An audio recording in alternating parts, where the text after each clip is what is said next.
E a gente falou, inclusive, do P sobre VP do Banco do Brasil, e tem muita gente que fala o seguinte, pô, o Fernando tá aqui, né, comanda é analista de ações, comanda uma equipe de analistas, só que eu não tenho esse tempo, né, não quero fazer essa análise top-down, não quero depois entrar no case da empresa, eu vou por múltiplos, como você falou, preço sobre o valor patrimonial. E eu queria, né, fazer duas perguntas. Primeiro, vocês utilizam múltiplos na hora de ajuda da tomada de decisão? E segundo, quais os problemas que vocês enxergam de uma pessoa que toma a decisão apenas olhando alguns múltiplos? Perfeito.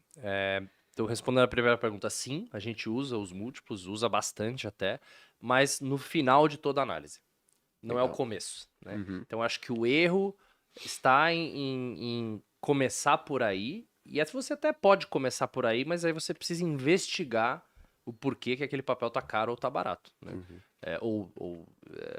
Parece caro ou parece barato, né? uhum, Porque múltiplo baixo não significa necessariamente que o papel tá barato, múltiplo alto não significa necessariamente uhum. que o papel tá caro. É, mas eu acho que você pode começar por aí, mas não ser o único, né, fator que você vai levar em consideração para comprar ou não o papel. Porque vamos considerar, por exemplo, um caso clássico, é uma empresa de commodity.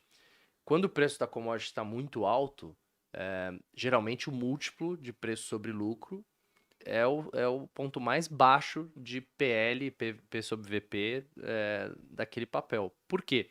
Porque o mercado já está precificando que provavelmente a commodity vai cair, que aquele lucro não é sustentável, né? E provavelmente o PL vai subir, Uhum. mas porque uma razão ruim, né? Que é o, Aham. que é o lucro, Louco, cara. é o lucro caindo.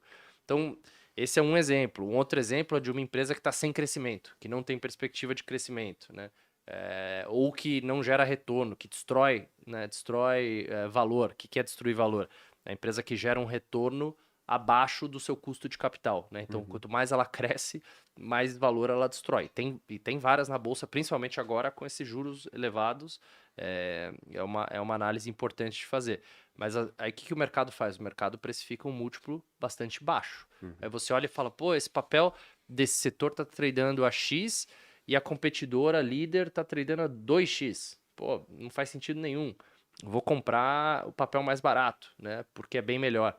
Depende. Às vezes aquela líder tá, né, tomando market share e destruindo a empresa que está mais barata, ela está destruindo o valor.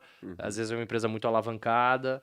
Enfim, então precisa tomar muito cuidado com a questão de múltiplo, principalmente múltiplo baixo, né? Para uhum, saber se você tem uma oportunidade ou um value trap, né? uhum. Uma armadilha. Então, tem que ficar bem de olho nesse assunto. Então, de novo, eu até dei a minha aula de Finclass é sobre indicadores. Então, indicadores são Aham. importantes, sim. A gente gosta de indicadores, a gente usa pra caramba, mas parte de um contexto, né? E não como um fim em si próprio. Legal, boa.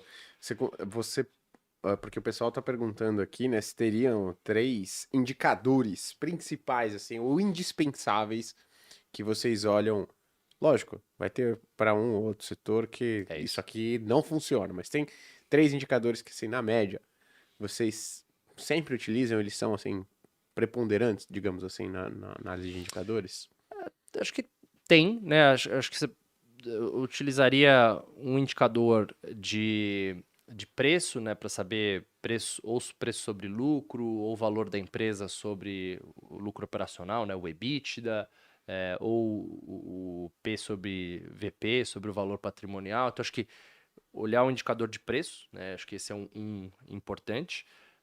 E aí tem vários tipos de múltiplos ou indicadores dependendo do setor, né? Tem Uhum, setor que não dá para olhar o lucro, porque o lucro é muito volátil, então você olha o EBITDA. Tem setor como o bancário que não tem EBITDA, então você olha o valor patrimonial. Então, indicador de preço, primeiro. Segundo, indicador de retorno, né? Então, se você não tem acesso à projeção ou à geração de caixa da companhia, dá para ver margem ao longo do tempo, né? Margem operacional, margem EBITDA, margem bruta, ou a melhor de todas, na minha opinião, é o retorno sobre o capital investido, né? O famoso ROIC, sim. ou o ROE, né? O retorno sobre o patrimônio. Então, indicadores de retorno, eu diria que são o segundo é mais importante. E terceiro, eu indicaria para olhar algum indicador de balanço, né, da companhia. Então, enfim, dívida líquida sobre EBITDA, dívida líquida sobre patrimônio, enfim, algum indicador de balanço nessa análise, né? Então, enfim, preço, né, retorno e balanço. Porque se você viu essas três coisas, pô, tá num preço legal, a empresa não é muito alavancada e é uma empresa que tem um retorno alto ao longo do tempo, pô, golaço, né? Legal. Se o indicador de preço está muito baixo, a empresa é muito alavancada, toma cuidado, né? Às vezes essa empresa tem um risco aí de quebrar. Ou o papel está muito barato, mas é uma empresa com retorno extremamente baixo, está explicado, né? Então, se você conseguir. E aí tem até aquele livro famoso do Greenblatt, né? A Fórmula Mágica, que é exatamente isso. É tão simples quanto isso, né? É indicador de preço com rentabilidade, com retorno alto. E aí ele fala, compra todo ano você compra as empresas que estão mais bem ranqueadas aí, que estão mais baratas com retorno maior.